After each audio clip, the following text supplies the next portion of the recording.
Shri Narayana Purushottama Sita Guna Santa Vinayaka Samita Pavakati Atmalinga Shivato Atmalinga Shivato Om Bhurvasvaha Tatsaviturvarenyam Bhargo Devasya Dhimahi Dhiyo Yo Na Prachodayat Om Bhurvasvaha Tatsaviturvarenyam Bhargo Devasya Dhimahi Dhiyo Yo Na Prachodayat Om Bhurvasvaha Tatsaviturvarenyam Bhargo Devasya Dhimahi Dhiyo Yo Na Prachodayat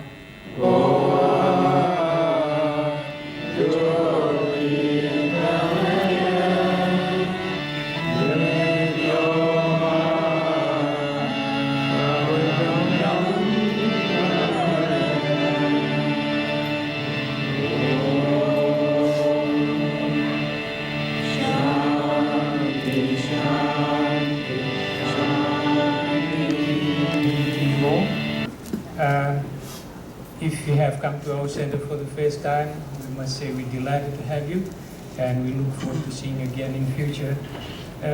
It's my pleasure now, brothers and sisters, to introduce to you our guest speaker tonight. Our guest speaker tonight is Dr. Gunu Naker. He studied medicine at the Grant Medical College in Mumbai, India, and Dr. Gunu has been practicing as a general practitioner since 1971. Currently he belongs to the Wentworthvile Sai Centre, and Dr. Gunu was very instrumental in getting that centre started at his practice in Wentworthville. Dr. Gunu will be talking about his journey with Swami, and I needn't say anything more about him, and I'll let him speak to you. Please welcome Dr. Gunu. Tvameva Mata च पिता त्वमेव बन्धु च सखा त्वमेव विद्या द्रविणं त्वमेव सर्वं मम देवा असत्यो माहेति प्रभु परम सत्य तुले जा उंडांधारे थी प्रभु परम तेजे तुले जा महामृत्यु माति अमृत समीपे नाथ ले जा तुहीणो मुझु तो तुझ दर्शनादान दे जा ओम सहना भवतु सहना भुनक्तु सह वीर्यं करवावहि तेजस्विनावधीतमस्तु सर्वेत्र सुखिनः सन्तु सर्वे सन्तु निरामय सर्वे भद्राणि पश्यन्तु मा कश्चित् दुःखमामया Om Shanti Shanti Shanti. Saram, brothers and sisters. A humble pranam at lotus feet of Bhagwan Shri Satya Sai Baba. When Brother Anil rang me up that I had to present a talk on service and spirituality, I was wondering how can I do that? But then I thought, you know what, this is my journey too. And so next slide please. So I thought, let me just search a little bit on the Wikipedia, which is the Google search everybody look forward to nowadays for every information that we want. So spirituality as defined by Wikipedia is spirituality in inner path, enabling a person to discover essence of his or her being, or the deepest value and meaning by which people live. Next one. So my journey started in the year 1969, just when I finished my study, and I was just in my internship. And that time we were going to get married around October. So my wife and her family believed in Sai Baba, and I didn't know anything about Sai Baba at that time. So she said, let's go and see, have darshan of Sai Baba before we get married. And just around September in '69, we went to Bangalore. Nobody could guide us where to go to see Swami. Just about 2 or 3 days before we leave Bangalore, that's when we found out somebody could take us to Baba. And a lady who kindly helped us, we took a taxi at 3 o'clock in the morning, reached Prashanti. That time there was nothing much in Prashanti. Those who have gone recently, it's just mind-boggling the way the whole place has developed. That time there was just a single story, or just a little, where the mandir is. It was a plain building, and we had parked our taxi just right where the Ganesh temple is. And we sat in the darshan line. Swami didn't come out. Maybe because at the time we were still going to get married in a month's time, but we were posing as husband and wife. So probably Swami didn't want to make us distressed, so he probably didn't even come in for darshan or invite us for interview or something. So well, that was what happened. So just as we were about to leave, as I said, Swami didn't come. So my wife, Ishwarama, was there. So she went to Ishwarama and said, Ma, can you ask Baba to come down and give us darshan? So Ishwarama said, sorry, I can't help you there. It's Baba, he wants to come, he'll come around and give you darshan. So as we were just getting into the taxi, he just came up on the top of the building. There was a bit of terrace towards the Ganesh temple side. And the new hospital building was just being started. So that's where we had the darshan. So that was 1969. So as it happens in everybody's life, there's a time when you come closer to divinity. As a young person, I had a lot of interest in various spiritual practice, but still, it was difficult for me to get involved in anything because we are always worried about your education, settling in the country. So we came in 1971 to Australia, and that's when both of us came together. So we started our life in Australia, and as usual, we're trying to settle in the country, be married, enjoy parties and alcohol, everything that happens in everybody's life.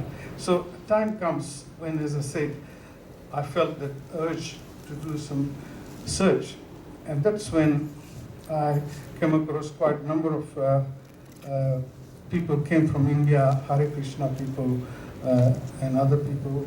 So I read Gita. At that time, it didn't make any sense to me because Gita, Krishna says, I am here, I am everything.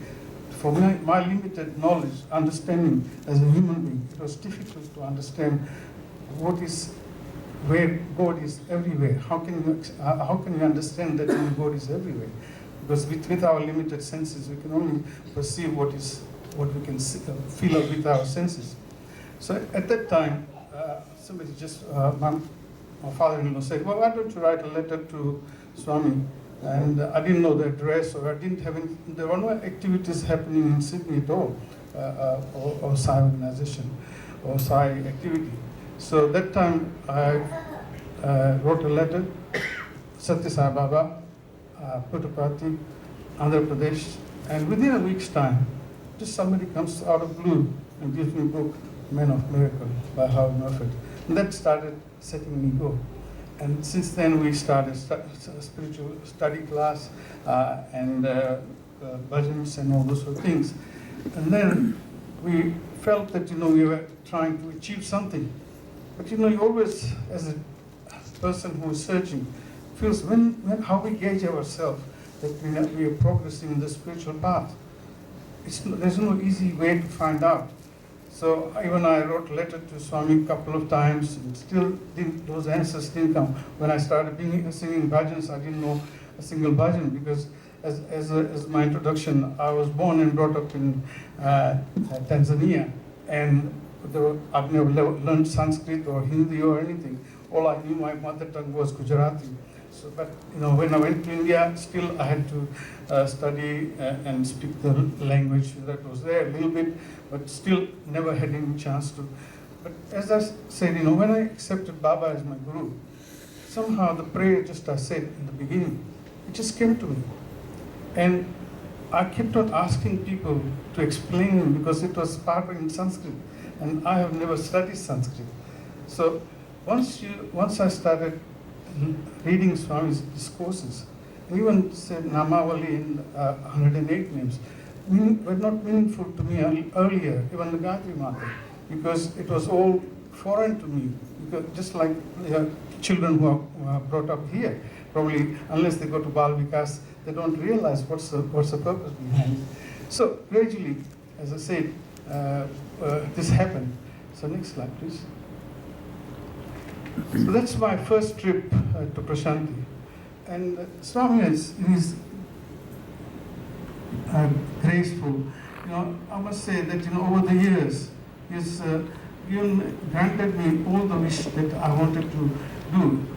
Just before I went to Prashanti, I read A Vision of Divine by Dr. Fani Gunda. He was one of the plastic surgeons in the same hospital where I was trained, but I didn't know that he was a Sai devotee at that time because I was not looking for that particular time. But when I started searching, as I said, and when I started reading about the literature, that's when he's a photographer, and now I had my hobby as a photographer, and I wanted to take as many pictures as I could when I went to my first trip in 1983. And Brother Umberto from South Wentworthville Centre, he also joined me as a first time.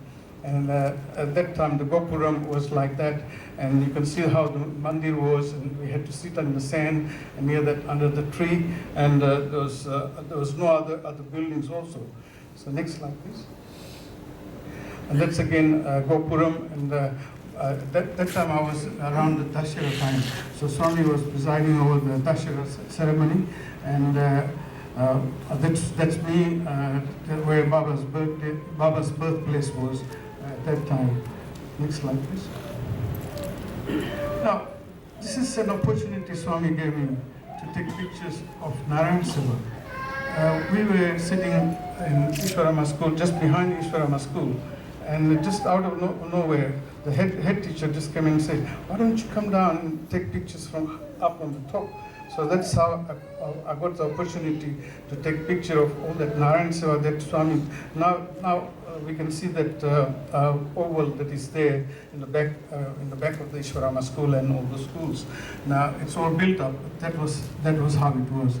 Next slide. Now that's where Swami came. You can see Swami coming out from the car. We walked straight to a lane where somebody was not given a plate. So Swami knows who needs and who hasn't been provided for. And he's provided everybody's needs as they require. And though sometimes Swami has mentioned that, you're all beggars. But we have to realize, we have to ask our father or mother to help us with anything. And he provides, provided it comes from your heart. And here, I'm sure that particular person was praying that she hasn't got, or he hasn't got the plate. And suddenly Swami comes, why isn't the person given the plate? So the all the Sevadal people rush to that. So next one. So that's Swami coming towards us. And as I said, I got an opportunity to go on the building of that building and take the other pictures. So Swami, in his abundance, blessed me with a beautiful photograph that I cherished all the time with that particular one. So I'll talk more about it later on. Next one, please. So, as I said, we started with bhajan and all those sort of things, and we realized that, when we were doing Sankirtan just now, when we did that beautiful Sankirtan, it was really elevating, and we feel spiritually vibrant. And the important thing is, I think, from what I've heard Swami saying, and in discourses that is mentioned, you have to be involved. Quite a number of times, people think spirituality is seriousness. You don't have to be serious. Spirituality is joy. It's within us. So we quite a number of times I see center oh, or sit down and do any sloka, but they become so serious about it. You don't have to be. And clapping is very important, as Swami said. You're getting rid of all the evil things within yourself and enjoying that joy. So that's very important. It should become spontaneous and it should be causing the inner ecstasy. And that's what I have learned from doing all those sort of things. Next one, please. Again, meditation. This is again for own personal growth. And I think when we do meditation, I took that from Professor Venkataraman's discourse, one of the talks. He says, word meditation appears to mean different things to different people. I shall be, for obvious reason, take spiritual point of view that I discussed in the earlier talks because he talked about it. And basically I shall assume that the meditation involves becoming intensely focused on God. Now this is where I find that quite a number of people have different ideas about it, and they feel that by meditating you will evolve suddenly and you will get results straight away within a short time. This doesn't happen. You have to realize that God focused on within you. Next slide, please. So God is love, and love is God. Every energy is like an atma. Energy in atma is within each one of us, and the whole creation is full of God. So we need to feel this love and unity and harmony in our thought, word, and deed. This is what is very important. Our thoughts should be full of kindness, compassion, caring, giving, forgiving, and forbearing. Our words should be soft speech, no hatred, no anger, no aggression. And deed should be help ever, hurt never, love also. So the harmony is very, very important in thought, word, and deed. And that's what Swami has given us. And once we apply this in our day-to-day activity, next slide please, it takes us to the other level. And this is where, when I got involved with Sai organization, we started with Sai Centre, and a lot of people got benefit out of it, and the children who have come out from the Bal Vikas, they become better leaders, and they've been able to live in their own life so productively, unlike some of the people who get stressed out so easily.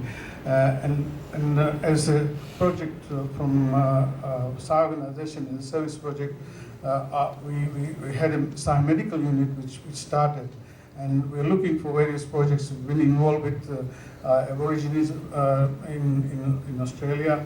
We had first aid courses, and we've been organizing service activity at the national conferences. And this happened to be one of the service activity which we found we were somehow directed by Swami's guidance to do service in Fiji. And there was a New Zealand group which started in 2006, the first service in Fiji. Because we realized Fiji was a country very close to us, and there has been a lot of political turmoil, and as a result they have had a lot of difficulty in acquiring medical help. The other thing was, as you realize, Swami has provided all these service projects. Initially, as I said, Swami started bhajan and sankirtans, then education in human values, and the last thing, because things needed to be done on a slow pace, but at the same time it has happened in such a short time. If you realize in our life, we're so lucky that Swami in this lifetime has been with us in his physical form, and he has given his example the way it should be done. The service that needs to be done in education, in health, as well water supply. All those projects couldn't be done without his sankalp as well as his wish, and that's where he guided us in starting this project.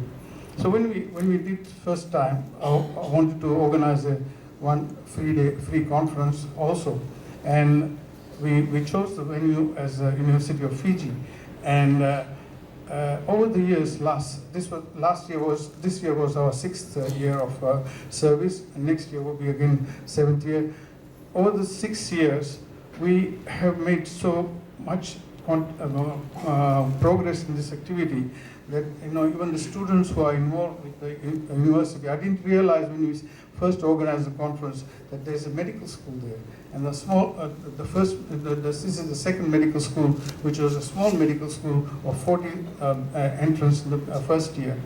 And when we had the conference, Dean asked us if we could take the students with us. And with our limited resources, I had my doubts, how can we manage to organize to have the students with us? We are just managing our own expenses, and everybody has been volunteering, paying their own fares as well as accommodation and everything. And how am I going to? And left it to Swami. And Swami fixed everything. Even the cost of the medication. I was told in the beginning that it will be such a large amount. I said, that's all right. If we can't reach the target, I'll pay from my own pocket. But still, when the final figure came up after the completion of the camp, we met exactly the amount that was necessary. And somewhere along the lines, there was an anonymous donation by somebody in Fiji itself of another $1,000. So that Swami provides. Once we do our any service with love, that helps quite a lot, and it becomes infectious. Because when we are there, we realize the students who are, there's as comparative, there's another government-run medical school, and this particular medical school, because this medical school, from the very first year, they've been involved with our activity. And as Sai devotees, most of our members have been good preceptors, and those values have been brushing onto these children, because they realize the service is done with love, without any self, and as a result, they are imbibing those values. And that's what Swami is all about. We see Swami students and how great they are, because they are the ones who are going to be the future of any country. And this is exactly what Swami somehow got us involved without us realizing that we're going to be involved. And we have realized that they've been great asset to us. And as I say, even the community where we hold the camp, next slide please, they come together. And some of your Wentworthville Centre members have been with us for a long time, and they contribute towards it quite a lot. Here near the shed we have education and health issues. So Sister Gayatri normally runs this, and we start with the prayer in the morning, and the students read the thought of the day, and then we start the whole program, and it just runs so smoothly.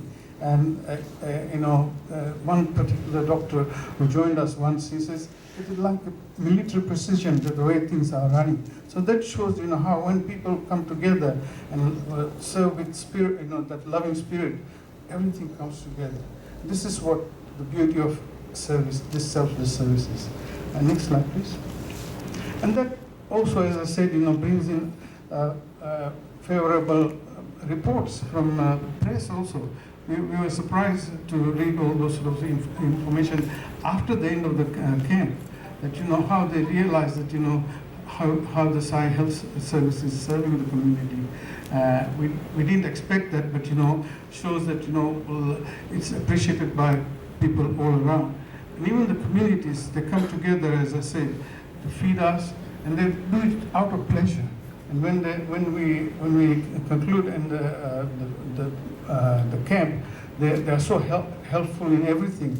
And here, this is for what I feel that where the communities feel that they can't do anything about themselves, they have to depend on government and other things. They feel no, we can do something about ourselves, and this gives them hope. And I think this is the most important thing. So next slide, please. So that brings me to the last of my slide. Here, service and spirituality comes together. When we do selfless service at home, at work, at center, in the community, in the organization, in the world, anyway, suffused with this unconditional love is very important. The Swami says, cultivate love, sow the seeds of love in your heart, everywhere around you. That is my wish and non-vision. So now onwards, Swami said, my life is my mission. Our life will be his mission. Sai Ram. That Swami blessed me with. I feel that I am all pervasive, universe to earth. The Swami says there, universe above, earth below. Your devotion, exceed the Sevadal with devotion in the service to all, with love, will bring closer to me. Sai Ram.